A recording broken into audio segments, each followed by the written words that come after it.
आज Doubtnut app download करें। Doubtnut पर अपने सभी गणित, रसायन विज्ञान, भौतिक विज्ञान और जीव विज्ञान के डाउट्स का करो सफाया। बस प्रश्न की फोटो खींचो, एक ही प्रश्न को क्रॉप करो और तुरंत वीडियो सोल्यूशन पाओ। अभी डाउनलोड करें। आइए इस प्रश्न को हल करते हैं। प्रश्न आपके सामने है। एक समद्विबाहु समलंब चतुर्भुज की समांतर भुजाओं की लंबाई 46 सेंटीमीटर व 32 सेंटीमीटर है। यदि बराबर भुजाओं में से प्रत्येक की लंबाई 25 सेंटीमीटर हो तो समलंब चतुर्भुज का क्षेत्रफल क्या होगा? ऑप्शन ए चयन पहला है 900 वर्ग सेंटीमीटर होगा। दूसरा चयन 890 वर्ग सेंटीमीटर होगा। तीसरा 936 वर्ग सेंटीमीटर होगा या फिर 960 वर्ग सेंटीमीटर होगा। देखिए, सबसे पहले आपको पता होना चाहिए एक समद्विबाहु समलंब कैसा होता है। देखिए, मैं आपके सामने बनाता हूं। मैं आपके सामने एक समलंब बनाता हूं। देखिए, ये आपके सामने मैं एक समलंब बनाने जा रहा हूं।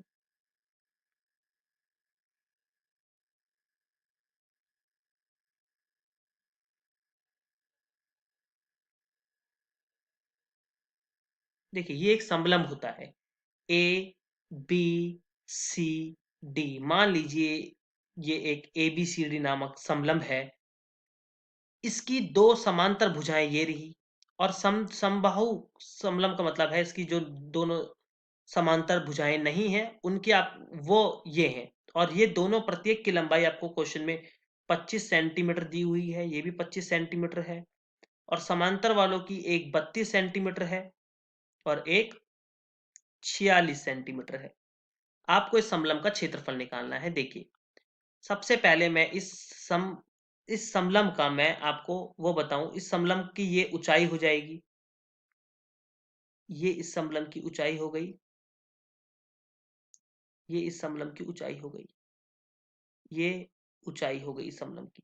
तो आप सबसे पहले तो अगर आप ध्यान से इस प्रश्न को देखें, यदि यदि ये 32 सेंटीमीटर है तो ये यहां से लेकर यहां तक ये इतना, ये भी कितना होगा? ये भी 32 सेंटीमीटर होगा।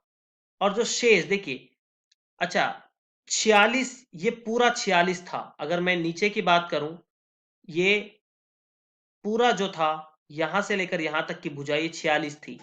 अब 46 में से 32 चला गया तो आपका 14 बचा। 14 में से ये शेष 7 सेंटीमीटर होगा और ये भी शेष 7 सेंटीमीटर होगा। ये आपको ध्यान रखना है, बस प्रश्न आपका हल हो जाएगा। देखिए, सबसे पहले आपको यहां पर क्या करना है। देखिए, आपसे प्रश्न में बोला गया है समलंब चतुर्भुज का क्षेत्रफल ज्ञात कीजिए। तो आप सभी को पता होना चाहिए कि समलंब का क्षेत्रफल, समलंब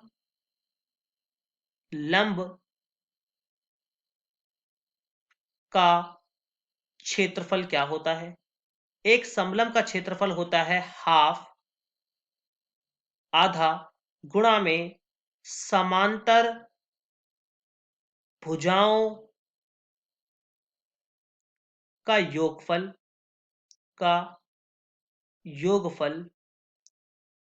और गुणा में ऊंचाई। आपके पास समांतर भुजाएं तो हैं लेकिन आपके पास ऊंचाई नहीं है। तो हम इस प्रश्न में पहले ऊंचाई ज्ञात करेंगे। ऊंचाई ज्ञात करने के लिए मैं इस त्रिभुज को लूंगा। देखिए, इस वाले त्रिभुज को आप लीजिए। इस वाले त्रिभुज को, अगर ये ऊंचाई h है और आप इसको इस वाले बिंदु को आप P मान लीजिए, तो मैं लिखूंगा त्रिभुज BPC में। बीपीसी में अगर आप पाइथागोरस थ्योरम लगाते हैं तो पाइथागोरस थ्योरम कहती है कि कर्ण का वर्ग बराबर होना चाहिए लंब का वर्ग यानी कि बीपी का वर्ग जमा में आधार का वर्ग यानी कि पीसी के वर्ग के। तो देखिए, अगर मैं बीसी का वर्ग करता हूं तो 25 का वर्ग, बीपी का वर्ग अगर मैं करता हूं तो वो एच का वर्ग जमा में पीसी मतलब 7 का वर्ग, 7 सेंटीमीटर का वर्ग।